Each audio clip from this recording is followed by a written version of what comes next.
Hey, we're going on a side quest. Whew.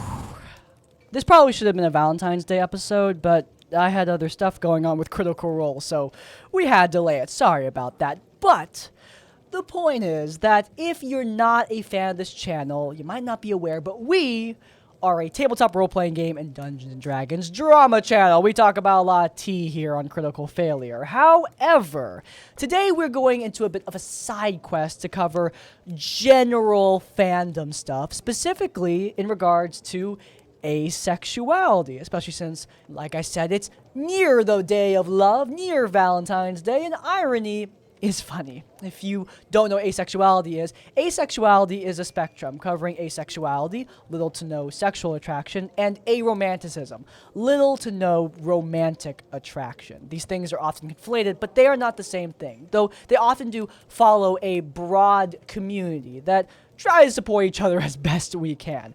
I am asexual and aromantic. I've been out for a really long time, and it's made my life a hell of a lot better. It's a great thing understanding yourself, and it's been good to see that over the past couple decades, as asexual people like myself have become more prominent, asexual and aromantic representation has also become more prominent in media.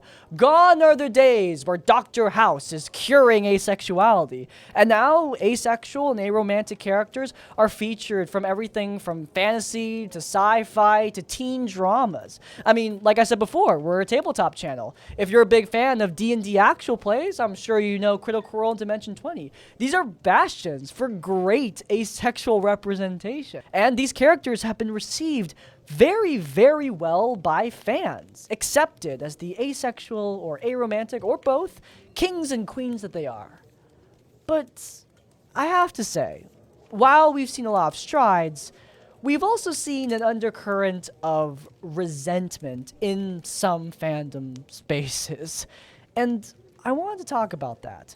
Fandom can often have a bit of a grudge with asexuality and especially aromanticism. But with all the shipping wars and self-insert romances and all that other stuff I don't usually engage in, there are aspects of those fandom spaces that aggressively push back against asexual representation with certain characters. And I wanted to analyze why those characters got so much pushback versus why characters like Caduceus Clay or Varys from Game of Thrones are so widely accepted, and what that means for asexuality and representation in the future.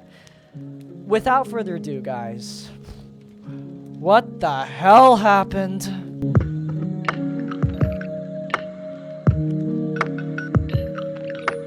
Alright, so what is this problem I'm talking about? Well, I think Alistair from Hazbin Hotel, that character I mentioned earlier, he offers a wonderful first example. Alistair is a character from a popular show on Amazon Prime that is super beloved in like the queer Tumblr space. He is a Tumblr sexy man, in case you don't know what that is. He's a guy that's basically built for Tumblr folks to be attracted to him. He's dark and edgy and tall and skinny. He's a demon. There's other qualifications, I'm sure, but like I think I covered most of them, right? And Alistair, in my opinion, is a really solid, almost secondary antagonist, sort of edgy protagonist character. I really liked him in Hazbin Hotel. I thought he was consistently very entertaining, and by his inclusion in this video, I'm sure you figured this out, but he is asexual and almost definitely aromantic.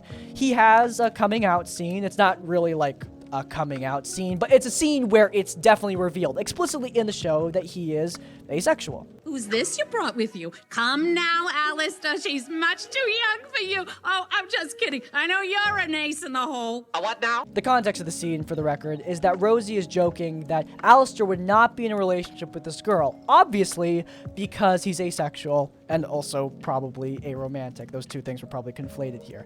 And unfortunately, there was, like... Well, you know, asexual and aromantic people can still date. There's spectrums after all. Alistair could be gray sexual or gray romantic, and Viv never said he was aromantic anyway. Like a reaction to this scene. There's a whole video, a phenomenal video, about how fandom can't handle asexuality using Alistair as the lens, and it really succinctly covered how people push back against the possibility that Alistair may not be the most lovey-dovey guy.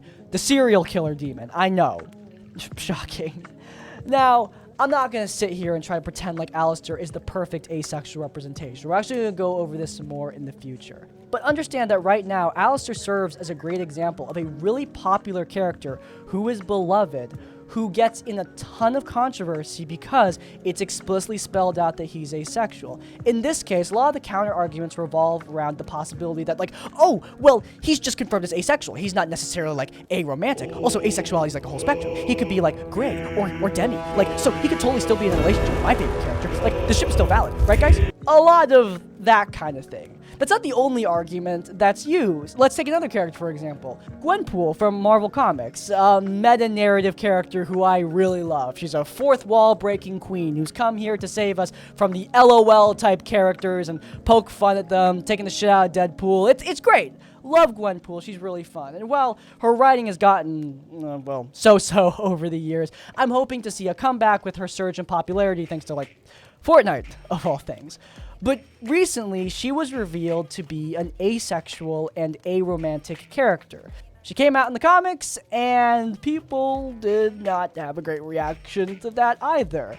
But unlike Alistair, where people were analyzing the asexual spectrum for a way to work around the identity, people were just straight up invalidating the possibility that Gwenpool may not be into anyone. Gwenpool has expressed, like, horny desires in the past, and even though she's a character that's constantly retconned to the point of it being a joke, I mean, come on, like, it's so impossible for her to not be into anyone. That's ridiculous. I mean, she's been into people before, right? Yeah, different kind of cope. Final example I'm going to bring up here is Victor. Victor was revealed to be asexual in a pretty sloppy interview kind of way. It's the exact sort of like, author puts a character's identity on Twitter and not in the book kind of thing. And yeah, I don't love that, even as a huge fan of Arcane. Though I'm going to be honest, as an asexual person, I kind of read Victor as asexual from, like, the moment I saw the guy. But anyway, the point is that whatever the creator of Arcane meant, he said that Victor was always meant to be an asexual character. Interpret that quote how you will, and people freaked out over it. If you're unaware, Victor has an extremely popular ship with his partner, Jace, which, for the record, if Victor is asexual, that doesn't really stand in the way of the ship, because, like, he could still be a romantic dude. But in any case, a lot of people were really upset at the possibility of Victor being asexual. I mean, he obviously has a really close relationship with Jace, so therefore he can't be asexual. It's impossible. It's badly written. It's also badly included in the show, blah, blah, blah, blah, blah. And that was the pushback used against Victor. As you can see, pushback against asexuality in fandom, it takes a variety of different, diverse forms. And I only covered 3 right here.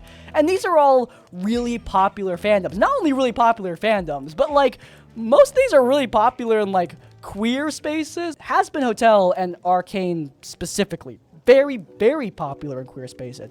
You'd think in those spaces asexuality would be more generously accepted, but doesn't seem to be so. Now, there are legitimate grievances with all 3 of these characters, and I do want to get into that. Now, before we move on, I want to clarify 2 things. 1, there are a lot of people who accept these characters for who they are. Alistair, the majority of people understand that the guy is probably asexual and aromantic and treat him as such, the ace king that he is. But anyway, the other thing I want to clarify is involved in that Victor thing, and that is there are legitimate grievances with all 3 of these characters, and we'll get into that.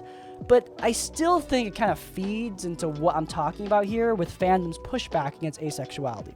Anyway, before we get into that, let's talk about asexual characters that were positively received.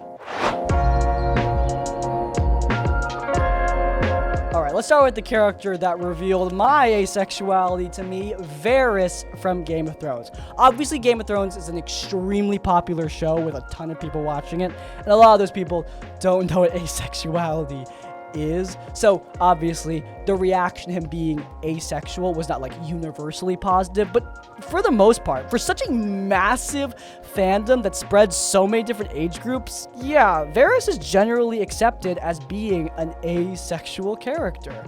In the show, it's extremely explicit. He has a coming out scene with a character named Oberyn Martell where he spells it out. His asexuality is complicated a bit by the fact that he is a eunuch. He doesn't have a PP. But in that coming out scene, he explicitly says that even before his parts were removed, he still felt no sort of attraction to anyone whatsoever.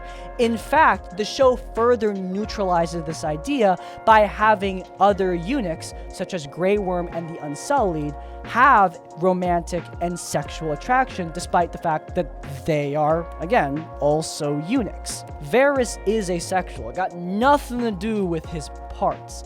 And his asexuality and aromanticism is something that he credits as a way that he plays the Game of Thrones.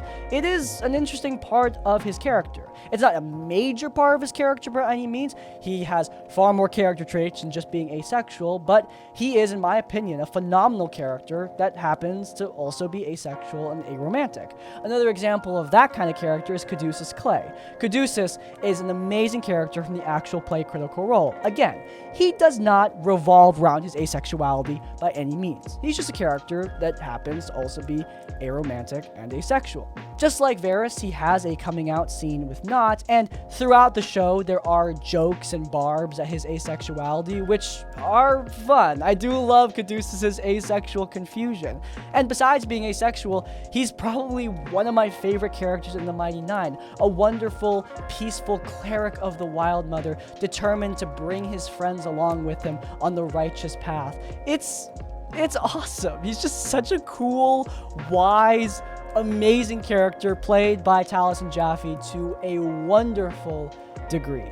But, like I said previously, he just happens to be asexual. What about a character whose asexuality is a huge part of their story? Well, that would be Todd from BoJack Horseman. This is like the example used all the time everywhere, but BoJack Horseman is an adult cartoon series where Todd, one of the main characters, comes out as asexual and has a whole story about it. Unlike the previous two examples, he's also just asexual. He's not aromantic. He has a romantic relationship with a fellow asexual, an axolotl with an extremely horny family. And that episode largely revolved around Todd's asexuality and the way he reacted to these extremely sexual situations in this sex-positive household he was exposed to. It really made Todd a sympathetic character, and it helped people to understand how asexual people navigate a world that's filled with sex and romantic messaging everywhere. Now, I'm not trying to say that these characters were universally positively received.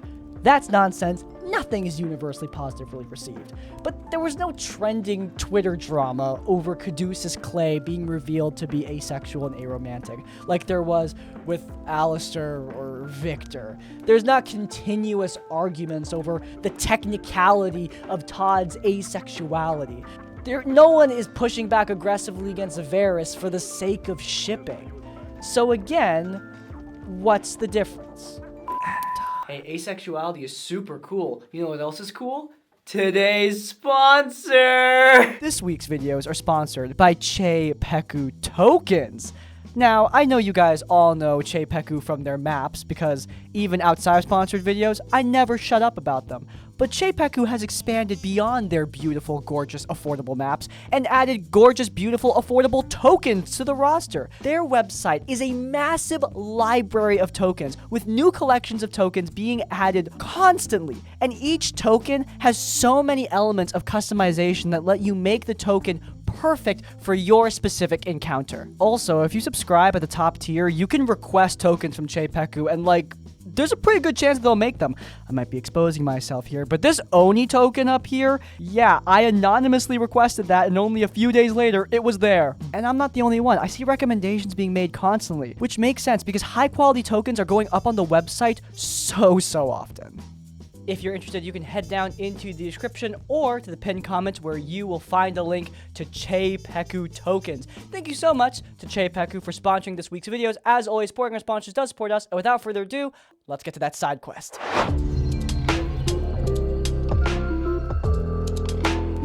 could say these fandoms are just different targets, right? Like, maybe one fandom is more accepting than the other. If I came out to, like, the fandom of Drew Gooden, I know the response is going to be a hell of a lot more positive than if I came out to, like, the fandom of the Daily Wire, right?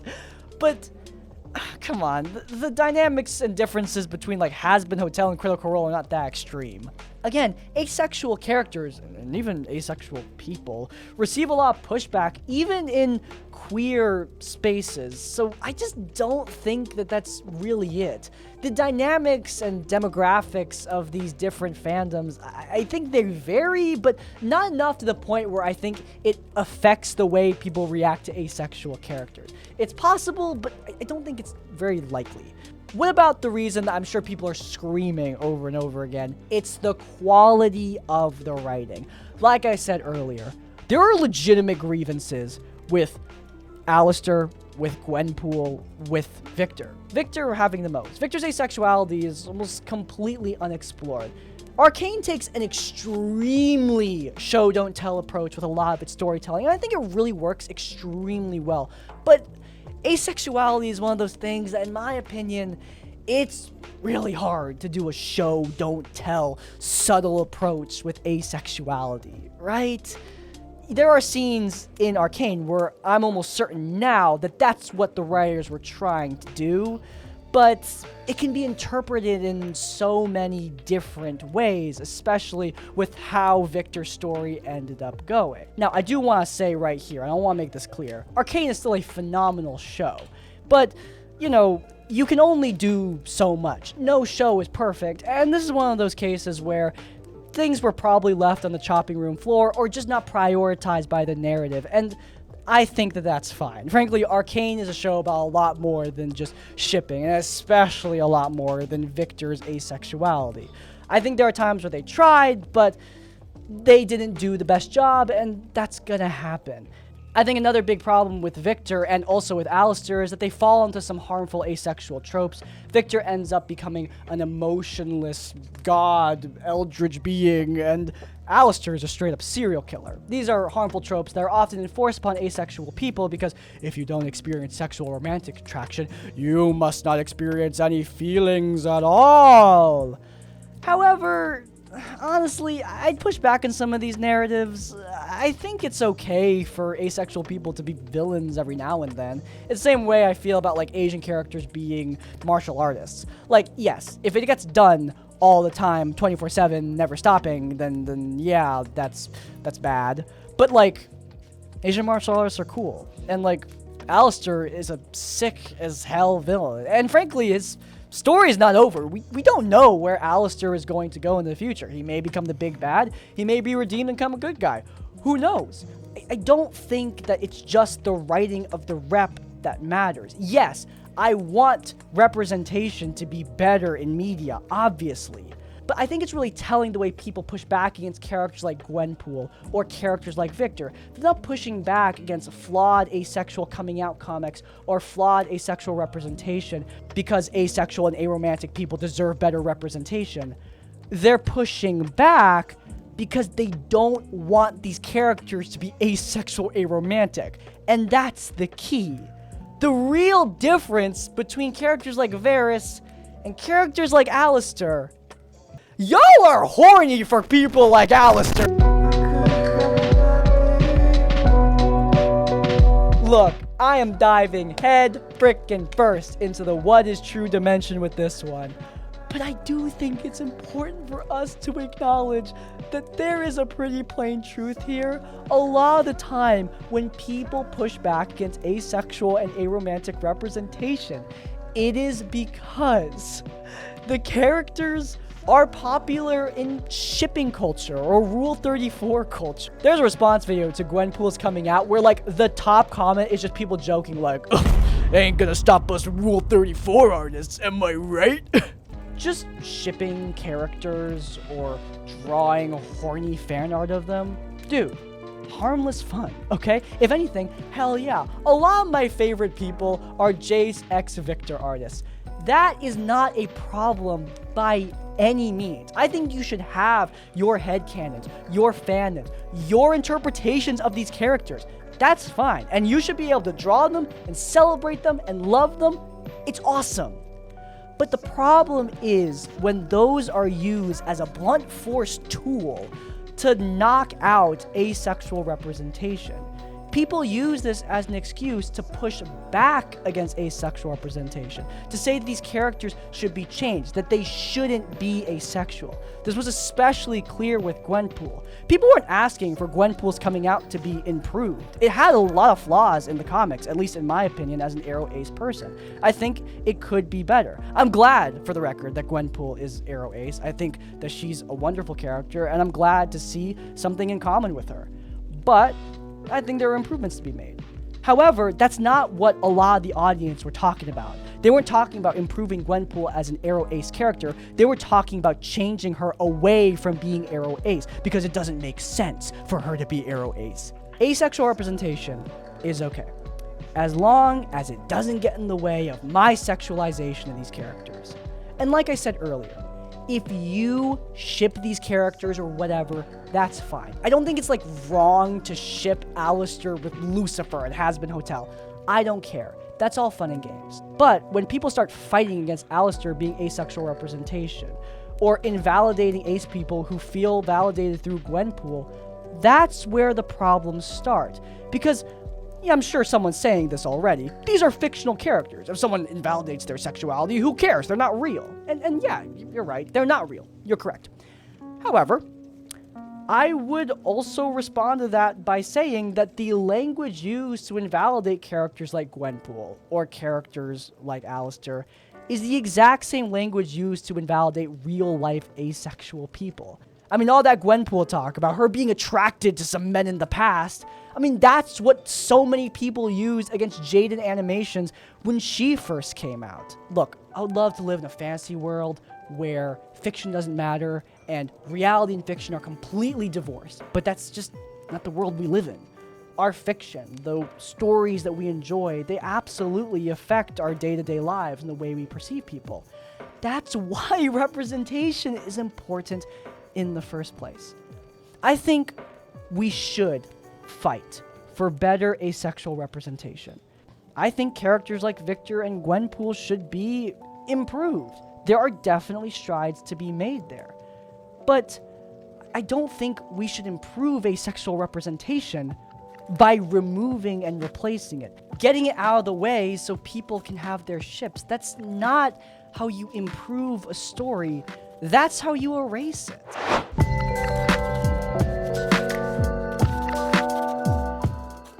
Look, at the end here, I talked about this for a really long time, and maybe this is all stupid. Maybe I'm just being dumb. I mean, I am recording this well past midnight. It's almost 1 a.m. That's probably a bad idea, to be frank. Like I said earlier, I learned about my asexuality through Varys from Game of Thrones. And yeah, that's embarrassing to admit, but the frank fact is that we're all trying to figure out who we are.